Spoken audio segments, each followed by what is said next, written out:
और अब बात बर्ड फ्लू की। देश में इस बीमारी का दायरा बढ़ रहा है, लेकिन सरकार ने आज फिर कहा है कि हालात नियंत्रण में। सबसे पहले बर्ड फ्लू पर अभी का बड़ा अपडेट। देश भर में बर्ड फ्लू के 12 एपिसेंटर की पहचान की गई है, यानी इन 12 जगहों पर बर्ड फ्लू की पुष्टि हो चुकी है। अलग अलग जगहों से पक्षियों के जो सैंपल लिए गए थे, उनकी जांच के बाद यह पाया गया है कि राजस्थान के बारां, कोटा और झालावाड़ में कौओं की जो मौत हुई है वो बर्ड फ्लू की वजह से हुई है।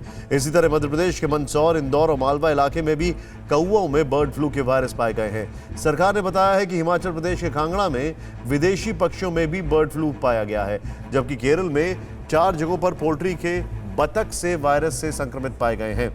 5 राज्य केरल, राजस्थान, मध्य प्रदेश, हरियाणा और हिमाचल प्रदेश में बर्ड फ्लू की पुष्टि हो चुकी है।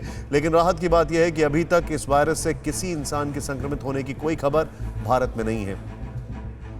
अभी तक आपने मुर्गियों, कौओं, बतख, मोर, कबूतर और बगलों की मौत के बारे में सुना होगा, लेकिन अब कोयल भी बर्ड फ्लू की चपेट में आ रही है। हम फिर एक बार कहेंगे, सावधानी जरूरी है, लेकिन आपको डरने की आवश्यकता नहीं है। आपका डर खत्म करने के लिए आज हमारी टीम एक पोल्ट्री फार्म में पहुंची।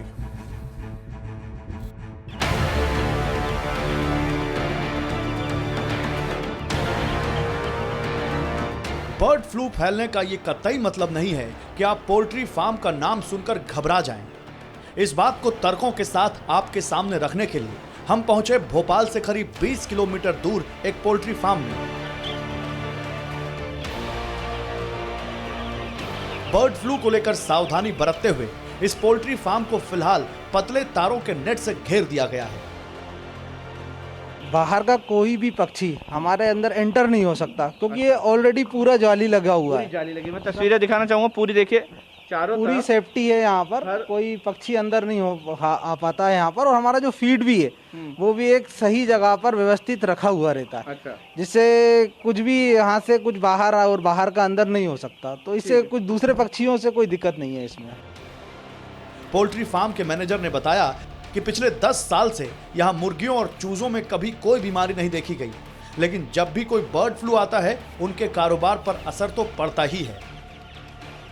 इस वायरस से पोल्ट्री इंडस्ट्री प्रभावित नहीं हुई है और ऐसी कोई आशंका भी फिलहाल मध्य प्रदेश में नहीं है कि पोल्ट्री इंडस्ट्री पर किसी तरह का असर पड़ रहा हो।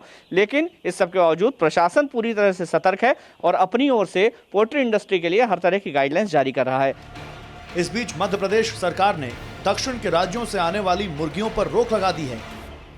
केरल सहित दक्षिण के राज्यों में मुर्गा मुर्गियों में भी ये लक्षण पाए गए, तो वहाँ से 10 दिन के लिए हमने तय किया है कि जो मुर्गा मुर्गी आते हैं उस पर आने पर हम रोक लगाएंगे। जो सीमावर्ती जिले हैं उनको हम लोग कह रहे हैं, चिंता की जरूरत नहीं है, पूरी स्थिति पर हम नज़र रखे हुए हैं।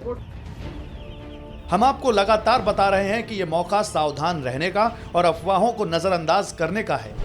कई लोग ये पूछ रहे हैं कि क्या अंडा खाने से बर्ड फ्लू हो जाएगा। ऐसे लोगों को हमने कल भी बताया था कि अंडा हो या मीट, आपको ये चीजें अच्छी तरह से उबाल कर खानी चाहिए। ऐसा करके आप 100% सुरक्षित रहेंगे। हमने केंद्रीय पशुपालन मंत्री गिरिराज सिंह से भी इस बारे में सवाल किया। जब बर्ड फ्लू की खबर आती ही सबसे पहले लोग जो खास करके मुर्गी या चिकन खरीदने नहीं जाते हैं या चिकन खाने से डरने लगते हैं। आप लोगों को अभी तक एक भी ऐसा केस आया है जिसमें ह्यूमन ट्रांसमिशन की खबर आई हो? देखिए, विभाग के जानकारी में तो नहीं आया है, और वर्ल्ड पशु ऑर्गेनाइजेशन जो है OIE, उसने भी कहा है कि पके हुए खाने पर इसका कोई प्रभाव नहीं। पिछले 5 वर्षों में हमारे देश में बर्ड फ्लू कई बार आया, लेकिन ध्यान देने की बात यह भी है कि अभी तक पक्षियों से इंसानों में संक्रमण का या अंडे और मीट से इंसानों में बर्ड फ्लू के इन्फेक्शन का कभी कोई केस सामने नहीं आया है। अड़ी सोमवार से शुक्रवार शाम 6 बजे सिर्फ TV9 भारतवर्ष पर।